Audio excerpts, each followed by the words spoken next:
Por isso sinto prazer nas fraquezas, nos insultos, nas privações, nas perseguições, nas angústias por amor de Cristo, porque quando sou fraco, então é que sou forte. Nesse texto o apóstolo Paulo diz que sente prazer, sente alegria naquelas coisas em que exatamente ninguém sente prazer. O apóstolo Paulo diz que sente prazer nas angústias, nas perseguições, sente prazer no sofrimento, coisas que nós até às vezes oramos ao Senhor para que nos livre delas, né? Para que não nos sucedam tais coisas. E para entendermos o motivo pelo qual Paulo chega nesse texto de 2 de Coríntios, capítulo 12, versículo 10, a dar essa declaração, devemos voltar lá para o capítulo 11, né? Lá no capítulo 11, alguns líderes estavam influenciando de forma negativa aos crentes de Corinto. E Paulo, como um bom pastor, posiciona-se ousadamente contra esses falsos líderes que estavam influenciando de forma negativa aqueles crentes de Corinto. Esses líderes estavam zombando de Paulo. Esses líderes se gabavam por ter uma melhor eloquência, por ter uma melhor oratória, por ter uma melhor retórica que Paulo.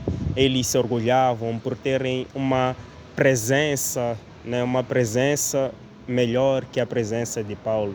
Esses líderes se auto-intitulavam superiores que Paulo.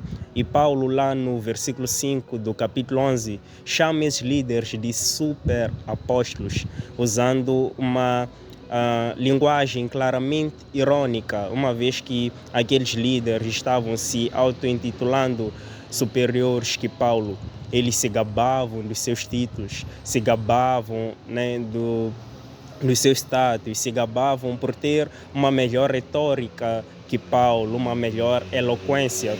Eles próprios diziam que Paulo, em suas cartas, era forte e severo, mas fisicamente Paulo era fraco e tinha uma palavra desprezível.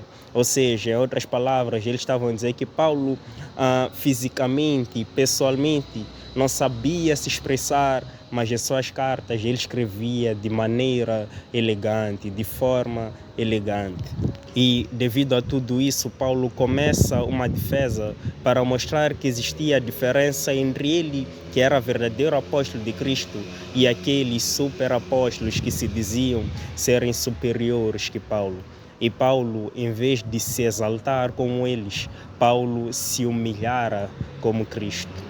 Paulo começa a fazer uma lista de coisas que ele sofreu por defender a fé em Cristo, de coisas que ele sofreu por carregar o nome de Cristo. Lá nos versículos 23 e 28, ou 23 até o 30 precisamente, Paulo começa a dizer que ele sofreu naufrágios, ele sofreu fome, sofreu sede, sofreu perseguições, sofreu açoites, sofreu perigos de salteadores, perigos dos gentios, perigos nos rios. Paulo faz uma lista completa de coisas que ele sofreu e no final ele diz: se eu tenho algo para me orgulhar, eu me orgulharei dessas coisas. E Jesus disse que seus discípulos seriam entregues aos tribunais, seriam açoitados, seriam perseguidos, seriam entregues nas sinagogas, seriam mortos. E Paulo sofreu tudo isso. Ponto para Paulo, 0 para os superapóstolos. E obviamente que para sermos verdadeiros discípulos de Cristo, nós não precisamos de sofrer tudo isso. Mortes, açoites, prisões, perseguições severas dependem muito do ambiente em que estamos inseridos, depende da região em que nós defendemos a nossa fé, né? Mas o fato é que nos tempos dos apóstolos e nas regiões em que os primeiros discípulos de Cristo viviam, eles sofriam tudo isso por carregar o nome de Cristo. Jesus já havia avisado de antemão que essas coisas sucederiam aos seus discípulos e durante aqueles tempos sucederam. Muitos morreram, muitos foram perseguidos, açoitados, muitos foram martirizados pela fé em Cristo. E ainda em algumas regiões isso acontece até o dia de hoje. Mas quanto àqueles superapóstolos, enquanto Paulo, que pregava o verdadeiro evangelho de Cristo, sofria perseguições, açoites, prisões, naufrágios, aqueles superapóstolos só se gabavam do seu status, se gabavam da sua eloquência, da sua presença, da sua aparência, se gabavam por serem superiores, segundo eles, a Paulo, e porque o povo os dava ouvidos. Claramente, eles não seguiam, eles não pregavam o verdadeiro evangelho de Cristo Jesus. O evangelho não devia ser, mas o evangelho para esse mundo imundo e perverso é uma afronta.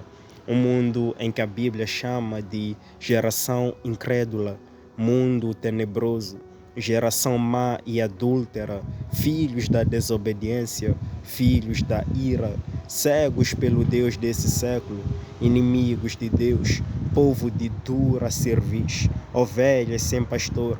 É claramente contraditório um mundo de trevas amar as coisas da luz. E Jesus foi claro em dizer que seus discípulos sofreriam, que seus discípulos seriam perseguidos, que seus discípulos seriam açoitados por defender a sua fé, por carregar o nome de Cristo. E Jesus disse: alegrai-vos quando essas coisas acontecerem a vós, pois assim aconteceu também aos profetas que vieram antes de vós. E como eu disse anteriormente, obviamente que nós não precisamos de sofrer tudo isso para nos declararmos verdadeiros discípulos de Cristo.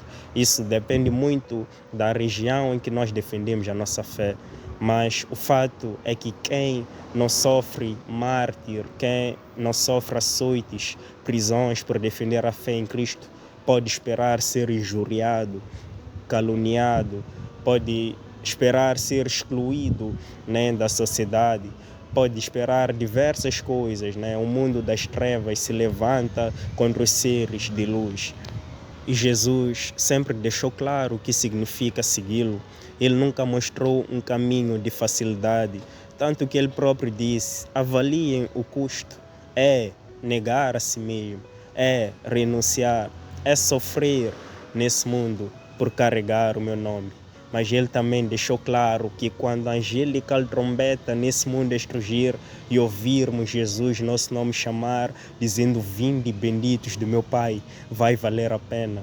Quando chegarmos à cidade santa, a nova Sião, a nova Jerusalém, e vivermos para todo sempre com aquele que veio a esse mundo, morreu, sofreu, ressuscitou para nos salvar. No final de tudo vai valer a pena. Então persista, sofra, mas não abandone a sua fé em Cristo Jesus. E os primeiros discípulos e apóstolos de Cristo experimentaram todos os sofrimentos que já estavam previstos, foram presos, açoitados e mortos, mas todos eles tinham uma visão maior, todos eles sabiam que tudo era passageiro nesse mundo. E esse sentimento que Jesus quer que tenhamos. Jesus não nos chama para uma vida, né, de facilidade. Jesus nos chama a uma guerra e nos chama a sermos bons soldados. Nos chama a sermos bons soldados. A guerra está aí, mas o nosso capitão é mais que vencedor e nele nós também somos mais do que vencedores. E porque ele habita em nós, nós já vencemos o mundo. Que sejamos como Paulo e termos em nosso coração que os sofrimentos desse mundo presente não se podem comparar com a glória que nos será revelada. E muito em breve nos será revelada a glória que está por vir. Nós veremos a face do nosso Deus, mas é somente para aquele que vencer. Lá em Apocalipse, Jesus diz: ao que vencer, herdará tudo isso. Ao que vencer, eu serei seu pai e ele será para sempre meu filho. Falta pouco, persista, persista. Que tenhamos em nosso coração aquele hino que diz: mesmo que eu sofra, mesmo que hajam lutas, nada vai me impedir de chegar aos céus. Deus te abençoe.